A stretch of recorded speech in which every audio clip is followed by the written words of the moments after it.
The second part of this chapter 4.4, 4.5 is the same stuff, but to be able to recognize and see things in 3D is going to be a skill you will have to increase. An easy way to say it is you need to stretch your imagination, so your visual skills. So one imagery I can give you is like, in those like sci-fi movies or even Marvel where there's like holograms and it's like floating around and stuff like that. You know what I'm talking about, right? It could be a cube, it could be a shape, it could be like, I don't know, like a bacteria or something, but it's a hologram and you spin the hologram and you could see it in its 3D glory. You have to be able to sort of do that in your head, right? Sort of. What I mean by that is given a description, right, in words, see if you can draw it and make sense of it in 3D. So here's a very simple one. This is all in 90 degrees, so you don't have to worry about sine law and cosine law. But if I gave you a perfect cube like this, and the question was, tell me the distance, the diagonal distance of the cube, how would you do it? This is actually a question that I remember giving to my grade 9s as a challenge when they were learning, do you remember surface area? You have to do volume and all that stuff of, what is it? Cylinders and triangular based prisms and all that stuff. Okay. I remember giving this and some were able to see it. Others were struggling a little bit. That's fine. But how would you go about it? Let's think of a strategy. I'd like you to really consider this idea and propose an idea, propose a strategy for us. I'll give you that couple seconds. Yes. Yep. So it's a exact diagonal, like here to here or here to here. It's the same thing. It's hard to draw 3D in multiple perspectives. So the diagonal is still from one corner to the furthest away corner of a cube. So again, this is part of the spatial abilities, right? If this was the cube, if I'm talking about this corner, it's the distance to the complete opposite corner, opposite side and lower. Yep. Yeah, sure.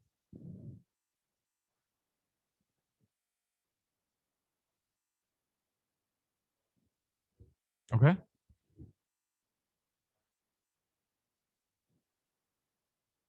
Okay. Yeah, it's Pythagorean theorem on Pythagorean theorem. So let's talk about it a little bit. You might have noticed that this diagonal is part of a right angle triangle, but that right angle triangle sort of jutting out of the page. Do you see it? I drew a square to show that's a 90 degrees, but that 90 degrees slanted because of perspectives. Taking grade 9 art, you probably learned about perspectives. No, I might be using the wrong word, but this is what I'm talking about. Like, you guys know what I'm talking about? If I drew something like this, that's like, let's pretend you're driving into the road, but you know that a road is supposed to be straight, but why is it diagonal? It's because the further away the objects are small, but when they're close, they're big. You get what I'm saying, right?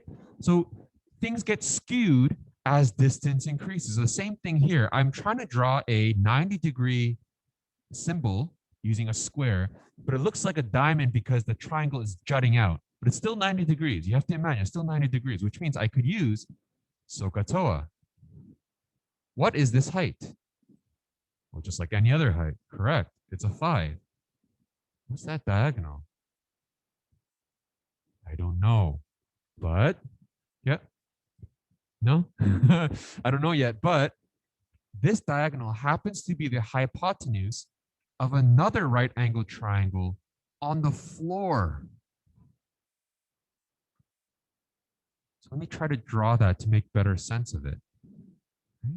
So this portion right there, if I were to take this triangle and I sort of raise it off the floor, it would look like this.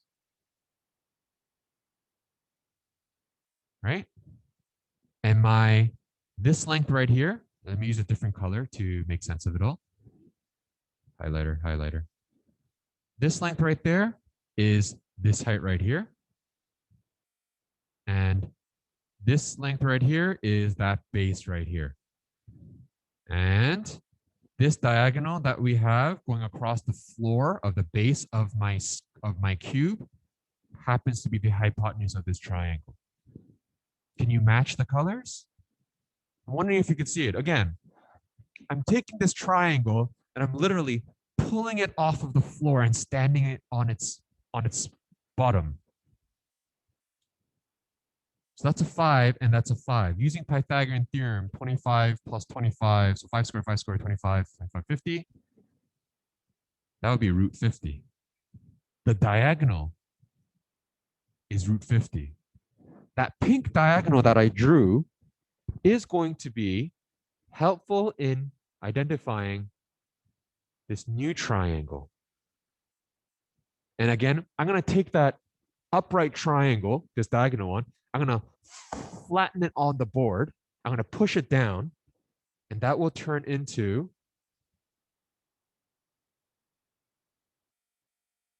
something like this. The height is still a 5. Sorry for the bad scale, right? The pink length, if you're wondering, the pink length right here is now here. It's the base of my triangle. And that green diagonal that we've been looking for as the final answer is right there. Oh, since we have root 50, that is now root 50. 5 squared, so that my hypotenuse, oh, you can't even see that, right? Hypotenuse squared is equal to 5 squared plus root 50 squared. That's 25 plus 50. That's 75. The diagonal of my cube is square root of 75. 3D. So 3D using SOHCAHTOA. 3D using sine law, cosine law is the next bit. So I'm actually going to clear this. I mean, you can watch the video again. I'm going to upload it after once this lesson is done. It's recording right now. I'm going to just retype a question straight from the textbook, see if you can make sense of the wording, and see if you can draw the triangle. Now, the question here in the textbook gives you the triangle itself, but let's see if we can make sense of it reading just the words. Let me just double check to make sure it makes sense.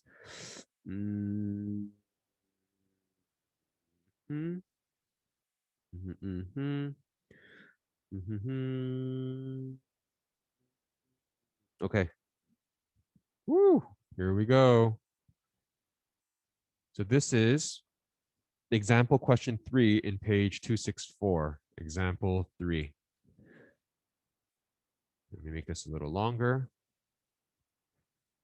Cosine is flying her hot air balloon. She reports that her position is over a golf course located halfway between Emerytown and Fosterville. It's going to write it as E and F. Okay. At an altitude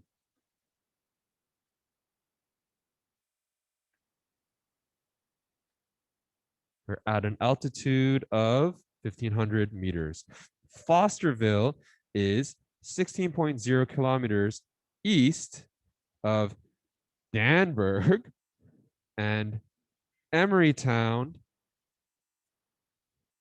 is 16.5 kilometers from Danburg in a direction 42 degrees south of east. What is the angle of elevation of Justine's balloon as seen from Danburg to the nearest degree?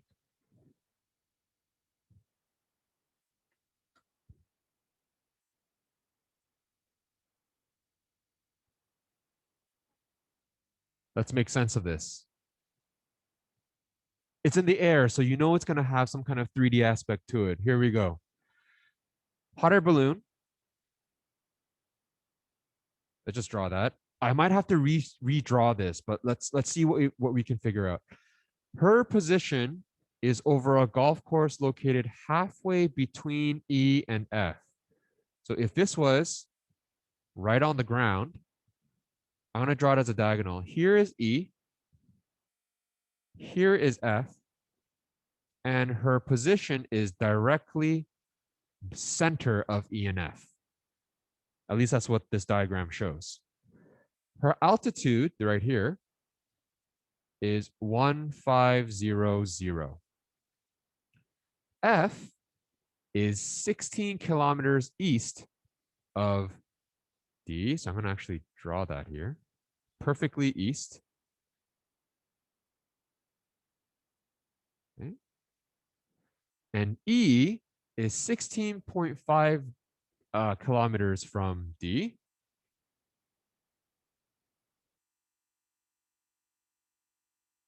So that's 16 and 16.5 in a direction 42 degrees south of east. So from east, 42 degrees south. What is the angle of elevation of Justine's balloon as seen from D? Ooh.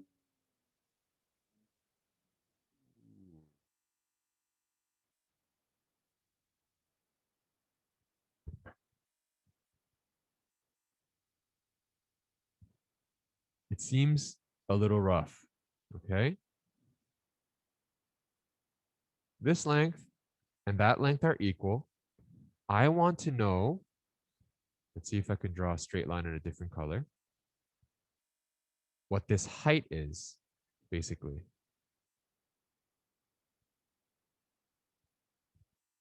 And I'm going to draw it in black. The triangle that you're probably interested in is here.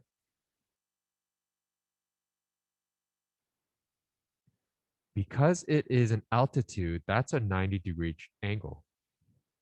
So if I were to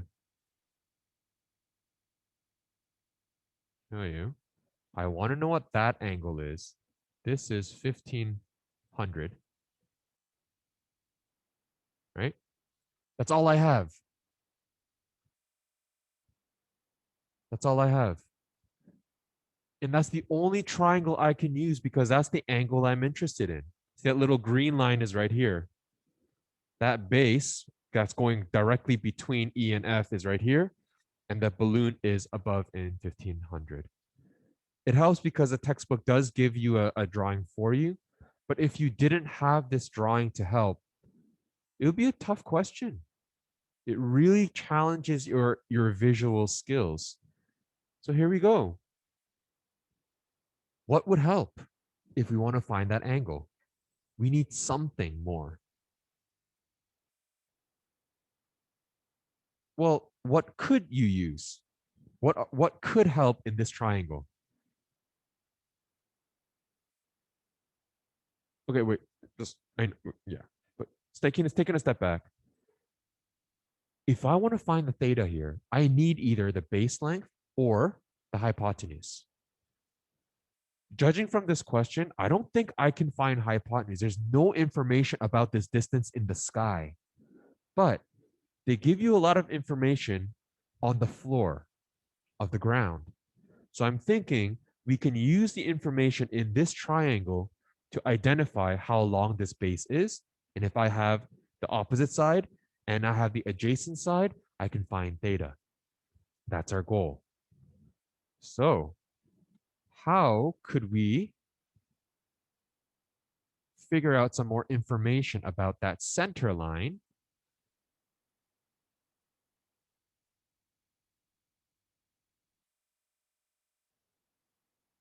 Using this. That's 42, 16.5, and 16. Okay, go ahead.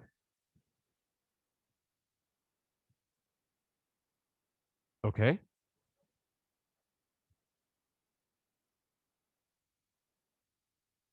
Okay.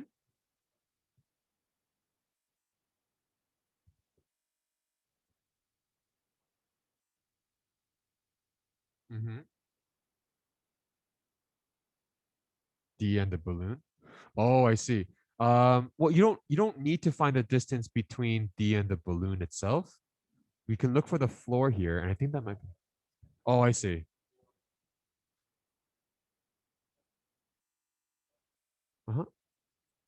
Uh-huh. Ah, okay. Uh,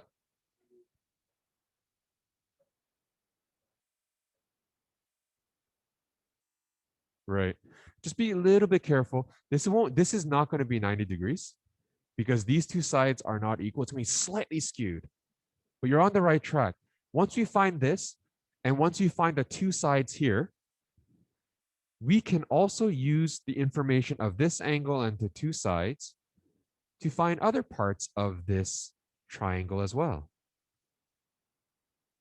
Either way, we're going to look for different strategies so that we can figure out the length of this side. Okay.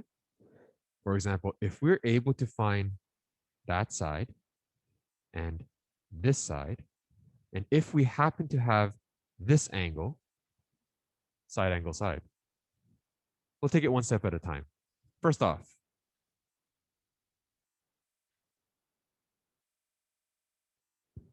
let's use cosine law. Ready? Let's call this side L for the sake, little d, because it's opposite of Danberg. Yeah, Danberg. We'll call this little d. D squared. D squared is equal to the other one length plus the other length squared minus 2 times 16.5, 16 cosine of 42 degrees. Plug all that in.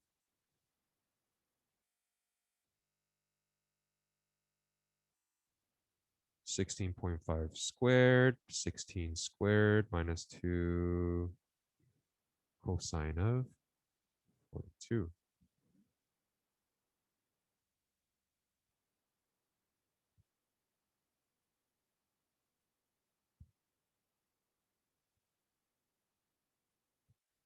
About 11 point, I'm going to say 11 point,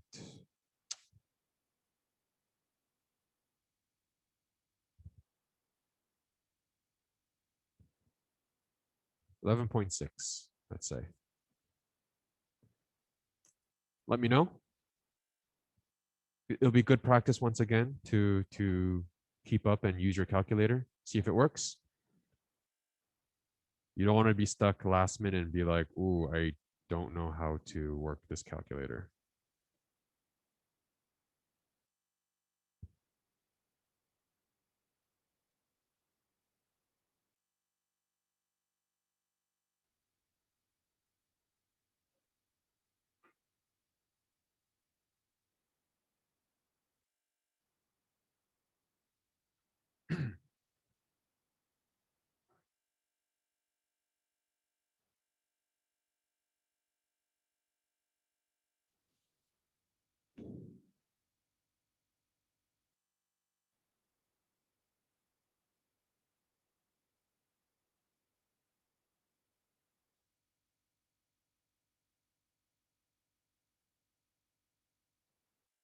Yes?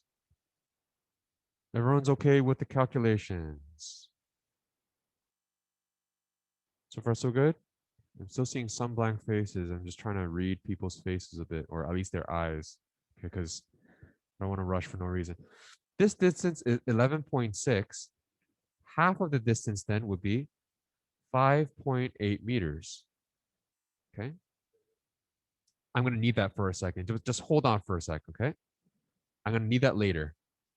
This is 11.6 meters, and half of it is 5.8. Now, again, I'll reiterate where we're going. I need to find the distance of this dotted line, and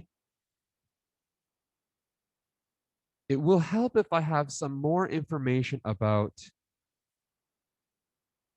this half triangle. It just so happens that 16.5 is a shared side, and this length is 5.8 because we just discovered. So if we're looking for that dotted line, well, wouldn't it be nice to have that angle, right? Again, side angle, side. So back it up. Your goal is to find this angle, and that is possible by using sine law. So I'm going to take a quick break and say, okay, take a break from cosine law. I'm going to use sine law because I see there is a pair of side angles and I need another pair of side angles. Sine of 42 divided by 11.6 is sine of some angle divided by 16. Multiply both sides by 16. Sine theta is going to equal 16 times sine 42 divided by 11.6, which gives me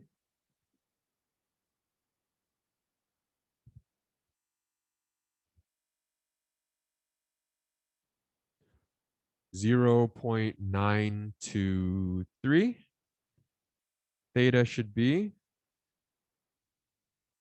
67 approximately 0.4 degrees.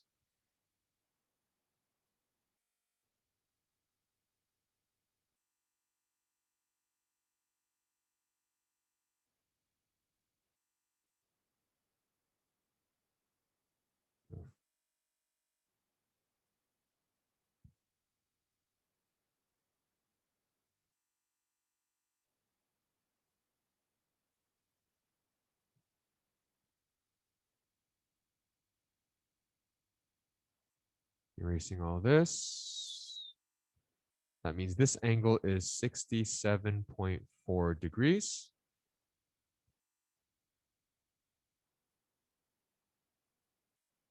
And then erase, erase. This little side is 5.8. And I have this triangle all ready for us.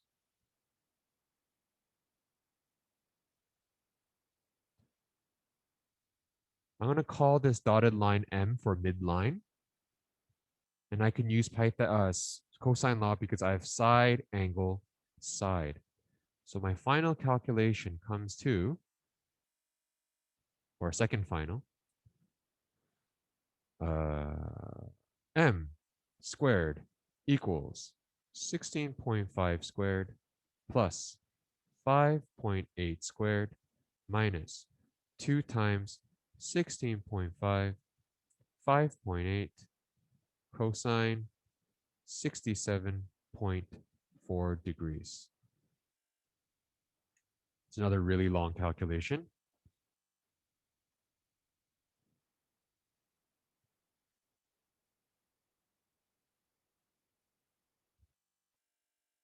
I'm just going to use a textbook's calculation because I like to sort of wrap this up and give you a break. 227.95 approximately. M itself is about 15.1 kilometers.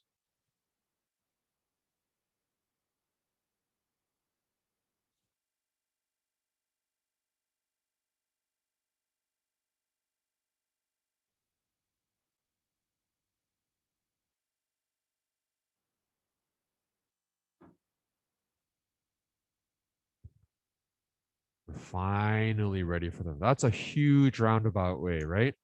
So the last bit is going to be a tangent ratio, but just to recap, huge challenge trying to draw an image if I don't give you one in 3D.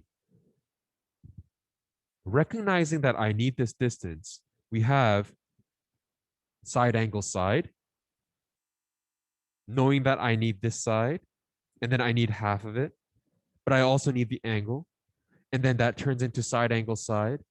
So we use cosine law to find the middle, so we can plug it into the final triangle.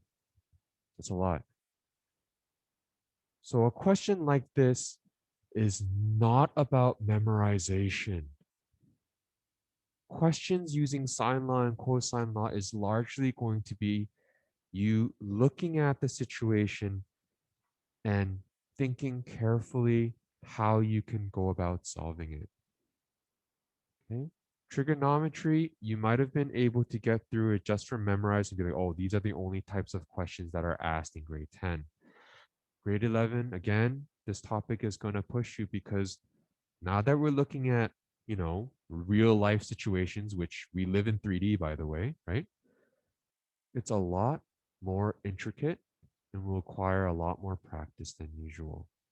Because the questions I assigned to you as homework from the textbook, especially, please don't leave it alone. Don't leave it last minute. Let's finish off this question. Tangent theta is equal to opposite over adjacent.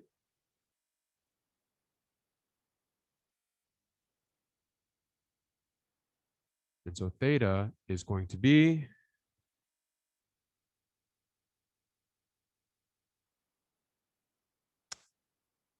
tangent 1500 divided by 15.1. It's approximately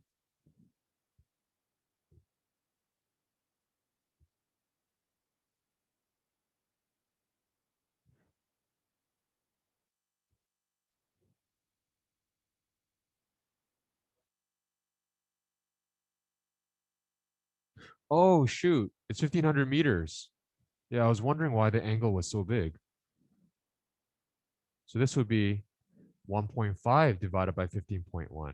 Oh, geez.